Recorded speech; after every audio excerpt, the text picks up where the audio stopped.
अस्सलाम वालेकुम स्टूडेंट। आज हमारा लेक्चर नंबर 5 है, जिसमें बेटा हमने पढ़ना है होम्योस्टैटिक कंट्रोल सिस्टम। इस लेक्चर में हम ये डिस्कस करेंगे कि होम्योस्टैटिक कंट्रोल सिस्टम को कौन सा सिस्टम है जो कि इसका होम्योस्टैसिस को कौन सा सिस्टम है जो कि कंट्रोल कर रहा है या इसकी मदद कर रहा है सारे काम करने में जो कि होम्योस्टैसिस हमारी बॉडी में करता है। देखिए बेटा, इससे हमारी ज़हन में बहुत से सवालात उठते हैं कि होम्योस्टैसिस को कैसे पता चलता है कि बॉडी फ्लडेड हो रही है और इसमें पानी का लेवल कम करना है। होम्योस्टैसिस को कैसे पता चल रहा है कि जो है डिहाइड्रेशन हो रही है और पानी का लेवल अप करके नॉर्मल हद तक लेके जाना है। होम्योस्टैसिस को कैसे पता चलता है कि बाहर का माहौल चेंज हो रहा है और अंदर के माहौल को मैंने कितना चेंज करना है और कितना चेंज करने के बाद कैसे मेंटेन करना है। इन तमाम सिस्टम में जो सिस्टम होम्योस्टैसिस की मदद करता है उस सिस्टम को कहते हैं कंट्रोल सिस्टम या होम्योस्टैटिक कंट्रोल सिस्टम। ठीक है बेटा, इस चैप्टर में हम ये तमाम बातें डिस्कस करेंगे। ये काम कैसे करता है, इसके कंपोनेंट कौन से हैं और इसके एग्जांपल्स को लेंगे। आपकी फ़िज़िकल के लिहाज से भी लेंगे और लिविंग के लिहाज से भी लेंगे ताकि आपका कंसेप्ट सही तरीके से क्लियर हो जाए। तो बेटा, आपको लिखा हुआ दिखाई दे रहा है कि homeostatic control system is required for variety of homeostatic regulation. इसका मतलब ये है कि होम्योस्टैटिक कंट्रोल सिस्टम किस चीज़ के लिए रिक्वायर्ड होता है? वैरायटी ऑफ होम्योस्टैटिक रेगुलेशन, जिसमें क्या क्या चीज़ें आती हैं? आपकी बॉडी का डिहाइड्रेशन, आपकी बॉडी की थर्मो रेगुलेशन, आपकी बॉडी की एक्सक्रीशन और आपकी बॉडी की ऑस्मो रेगुलेशन।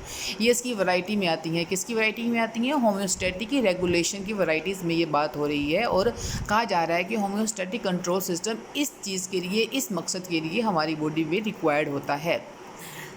अब देखिए बेटा, स्टेप बाय स्टेप इसकी तमाम चीज़ें हम क्लियर करते जाएंगे। अब बात दूसरा आ रहा है कि ये काम कैसे करता है, हाउ इट वर्क, कौन ये होम्योस्टैटिक कंट्रोल सिस्टम काम कैसे करता है।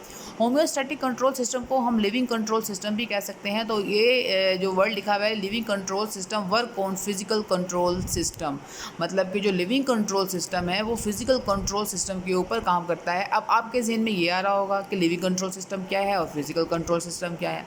बेटा, लिविंग कंट्रोल सिस्टम हमारी बॉडी के अंदर वाला सिस्टम है, जैसे कि होम्योस्टैसिस ले रहे हैं और इससे मुंसलिक तमाम जो सिस्टम है उसे हम कहेंगे लिविंग कंट्रोल सिस्टम। ठीक है, फिजिकल कंट्रोल सिस्टम हमारी बॉडी के बाहर वाला कंट्रोल सिस्टम होता है और इसे हम खुद नस्ब करते हैं। ठीक है बेटा, ये कैजुअल सी बातें हैं जो आपको आपके जहन में होनी चाहिए। जो मेन बात है वो इसकी एग्जांपल के ज़रिए आपको समझाई जाएगी कि कैसे किस तरीके से जो कंट्रोल सिस्टम है वो होम्योस्टैसिस की मदद करता है बॉडी के अंदर वाले माहौल को मेंटेन रखने के लिए। ठीक है बेटा, तो अब ये इसके कंपोनेंट की तरफ देखें। कंपोनेंट ऑफ कंट्रोल सिस्टम क्या है? 3 कंपोनेंट है हमारे पास कंट्रोल सिस्टम के। कौन कौन से हैं? रिसेप्टर है, कंट्रोल सेंटर है और इफेक्टर है। बेटा, रिसेप्टर का काम क्या होता है? स्टिमुलस को रिसीव करना। ये आपको बहुत अच्छे से पता है, कैजुअल सी कॉमन सी बात है। इसका कंसेप्ट आप सबका क्लियर भी होना चाहिए और होगा भी सही कि रिसेप्टर का काम है बाहर से स्टिमुलस को रिसीव करना। रिसेप्टर ने स्टिमुलस को रिसीव किया और उसने वो जो स्टिमुलस था वो उसने किसको दिया? कंट्रोल सेंटर को दिया। अब कंट्रोल सेंटर का काम है इसको एनालाइज करना है, उसने इसको कोऑर्डिनेट करना है और फिर उसके साथ फिर उसने ये मैसेज सेंड कर देना है किसको? इफेक्टर को। और इफेक्टर के पास जब ये एनालाइज की हुई चीज़ आएगी तो इसके एवज़ वो क्या शो करेगा? इफ़ेक्ट शो करेगा, रिस्पॉन्स शो करेगा कि मुझे ये चीज़ को, जो भी उसके पास रिस्पॉन्स आएगा वो उसके मतलब मुताबिक अपना रिस्पॉन्स शो करेगा। कौन? इफेक्टर। ठीक है बेटा, तो ये है इसके कंपोनेंट, किसके? होम्योस्टैटिक कंट्रोल सिस्टम के कंपोनेंट हैं। अब ये कंपोनेंट फिजिकल कंट्रोल सिस्टम पे और लिविंग कंट्रोल सिस्टम पे कैसे काम करते हैं इसको अब हम समझते हैं। पहले मैं आपको फिजिकल कंट्रोल सिस्टम की एग्जांपल दूंगी, कैजुअल सी एग्जांपल है, आपकी डेली लाइफ पे एग्जांपल होगी ताकि आपको लिविंग कंट्रोल सिस्टम की एग्जांपल समझने में आसानी हो। तो बेटा, फिजिकल कंट्रोल सिस्टम में हमने वही चीज़ें, कंपोनेंट तो वही होंगे कंट्रोल सिस्टम के, रिसेप्टर, कंट्रोल सेंटर और इफेक्टर। लेकिन यहाँ पे जो रिसेप्टर का काम करेगा वो थर्मोमीटर होगा, जो कंट्रोल सेंटर का काम करेगा वो स्विच होगा और जो इफेक्टर का काम करेगा वो एसी या हीटर होगा।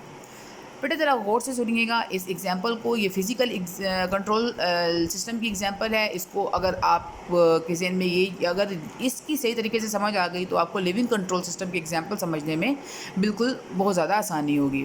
तो बेटा देखें, आपको डायग्राम बनाई हुई एक एनिमेटेड सी रफ सी डायग्राम बनाई हुई दिखाई दे रही है। एक जो कि थर्मोमीटर जिसको कहा गया है, फिर स्विच है और उसके साथ एसी और हीटर को हमने कनेक्ट किया हुआ है। बेटा एग्जांपल ये है कि हम चाहते हैं कि हमारी जो रूम है उसका टेम्परेचर जो है वो 30 डिग्री सेंटीग्रेड रहे, ना 30 से कम हो और ना ही 30 से ज़्यादा हो। क्या हुआ बाहर का, लेकिन ये होता है कि बाहर का जो टेम्परेचर है वो चेंज हो जाता है, वो ज़्यादा हो जाता है। जैसे ही कमरे के बाहर का टेम्परेचर चेंज होता है और उसी तरह कमरे का टेम्परेचर चेंज होने की कोशिश करता है और वो भी चेंज हो जाता है, वो 30 से 32 तक आ जाता है। अब क्या होगा, हम चाहते हैं कि हमारे कमरे का टेम्परेचर जो है वो 30 डिग्री सेंटीग्रेड हो, लेकिन बाई टेम्परेचर के चेंज आने की वजह से अंदर का जो टेम्परेचर है वो भी चेंज हो गया है। अब हमने अपने टेम्परेचर को मेंटेन मतलब वापस 30 तक कैसे लेकर आना है बेटा। जैसे ही रूम का टेम्परेचर चेंज होगा, मैसेज किसको मिलेगा, थर्मोमीटर को मिलेगा। यहाँ पे थर्मोमीटर क्या है, रिसेप्टर है, रिसीव करेगा स्टिमुलस को in the form of temperature, जो फिर वो इसको डिटेक्ट करेगा, मतलब उसको रिसीव करेगा। रिसीव करने के बाद थर्मोमीटर जो है अपना मैसेज किसको दे देगा, स्विच को दे देगा। स्विच उस चीज़ को एनालाइज करेगा और फिर क्या करेगा, देखेगा कि आया कि जो मुझे मैसेज आया है टेम्परेचर का, कि टेम्परेचर जो है वो चेंज हो गया है, वो किस लिहाज से चेंज हुआ है, क्या ज़्यादा हुआ है या कम हुआ है। तो इसको डिटेक्ट करने के बाद वो फिर मैसेज भेजेगा। जैसे कि हमारे रूम का टेम्परेचर क्या था, बढ़ गया था, 30 से 32 तक हो गया था। अब हमें टेम्परेचर को कम करना है, तो स्विच क्या करेगा, टेम्परेचर को कम करने के लिए मैसेज किसको भेजेगा, एयर कंडीशनर को, एसी को भेजेगा।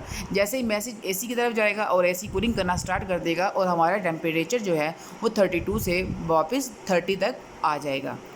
इसी तरह बेटा अगर टेम्परेचर कम हो गया है तो मैसेज थर्मोमीटर से होता हुआ स्विच के पास आएगा, स्विच से होता हुआ हीटर के पास आएगा, हीटर हीटअप करेगा और टेम्परेचर अगर 28 है तो वो 28 से 30 की तरफ बढ़ेगा। ये बेटा प्रोसीजर है कि किस तरीके से रिसेप्टर, कंट्रोल सेंटर और इफेक्टर काम करता है।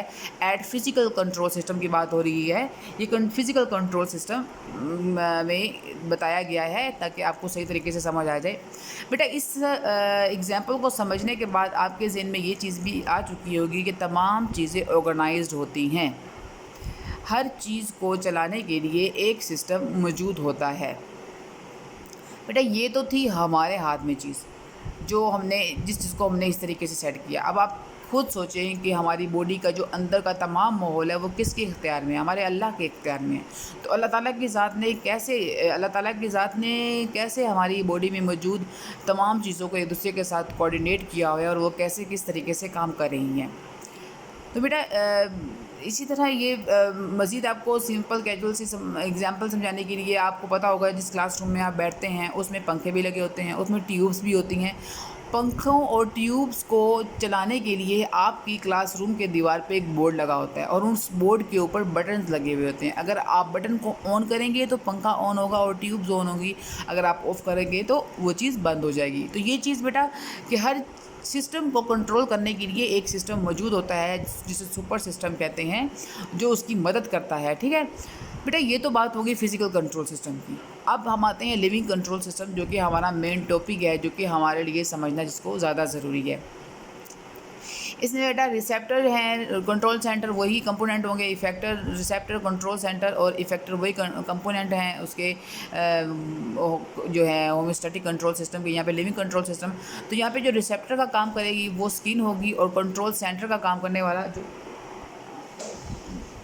कंट्रोल सेंटर का जो काम करेगी वो ब्रेन होगा और यहाँ पे जो इफेक्टर का काम करेगी वो आपका मसल और ग्लैंड होगा। ठीक है बेटा, रिसेप्टर में स्किन है, स्किन में थर्मो रिसेप्टर ले लें, नोसिस रिसेप्टर ले लें, बहुत से रिसेप्टर्स की टाइप्स हैं जो कि मुझे लगी यहाँ पे हम थर्मो रिसेप्टर रहेंगे क्योंकि हमें अपनी बॉडी के टेम्परेचर को मेंटेन रखना है कितने पे, 37 डिग्री सेंटीग्रेड पे।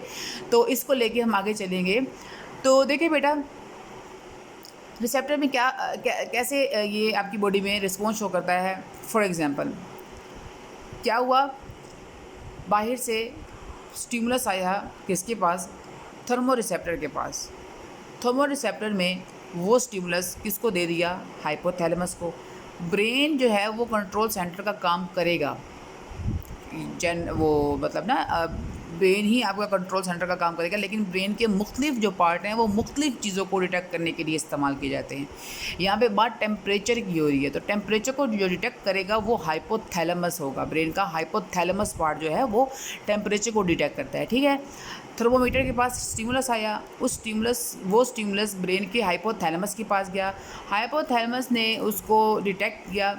अब है कि जो बॉडी टेम्परेचर है ना वो क्या है, बाहर कम हो रहा है, मतलब बाहर बहुत कम हो रहा है टेम्परेचर, ठंड महसूस कर, आपको हीटअप, बॉडी को हीटअप करना है, तो वो क्या करेगा, वो कॉन्स्ट्रिक्शन, शिवरिंग पैदा करेगा हाइपोथैलेमस इस रिस्पॉन्स में, ठीक है। जैसे शिवरिंग होगी आपकी बॉडी हीटअप होगी और आपकी बॉडी का टेम्परेचर मेंटेन हो जाएगा। इसी तरह अगर आपकी बॉडी का टेम्परेचर बढ़ रहा है तो क्या होगा, हाइपोथैलेमस जो है वो स्वेट ग्लैंड पैदा करेगा। स्वेट ग्लैंड पैदा करेगा, वो स्वेट ग्लैंड जो है वो कूलिंग इफेक्ट पैदा करेंगे। जैसे ही कूलिंग इफेक्ट पैदा करे होंगे और आपकी बॉडी जो है वो, आपकी बॉडी का जो टेम्परेचर है वो क्या होगा, वो नॉर्मल होना शुरू, अगर ज़्यादा है तो नॉर्मल होना शुरू हो जाएगा। बेटा इस तरीके से ये कंट्रोल सिस्टम जो है वो काम करता है। और यूँ हमारी बॉडी का जो, हमारी बॉडी की जो स्किन है, हमारी बॉडी की जो ब्रेन है, हमारी बॉडी के मसल और ग्लैंड हैं वो इस तरीके से रिस्पॉन्स शो करते हैं इस तरीके से। और इस तमाम सिस्टम को कौन, ये जो रिसेप्टर, कंट्रोल सेंटर और इफेक्टर, इस सिस्टम को कौन कंट्रोल करता है, होम्योस्टैटिक करता है। और होम्योस्टैटिक की कौन मदद करता है, वो कंट्रोल सिस्टम को मदद करता है। तो बेटा ये चीज़ इसमें आज की टॉपिक में डिस्कस करनी थी। और नेक्स्ट टॉपिक जो है वो इसका फीडबैक मैकेनिज़्म है, वो भी बहुत इंपॉर्टेंट टॉपिक है। इंशाल्लाह वो अब हम अपने नेक्स्ट लेक्चर में डिस्कस करेंगे। और ध्यान से सुना करें लेक्चर को, गौर से सुना करें ताकि आपको अच्छे से समझ आ जाए। एक दफ़ा सुनने से बात की समझ नहीं आती, 2 या 3 दफ़ा सुनने के बाद आपको इस चीज़ की बहुत अच्छे से समझ आ जाएगी। तो कोशिश किया करें कि वीडियो को सही तरीके से देखा करें। ठीक है बेटा, स्टे ब्लेस्ड, अल्लाह हाफिज़।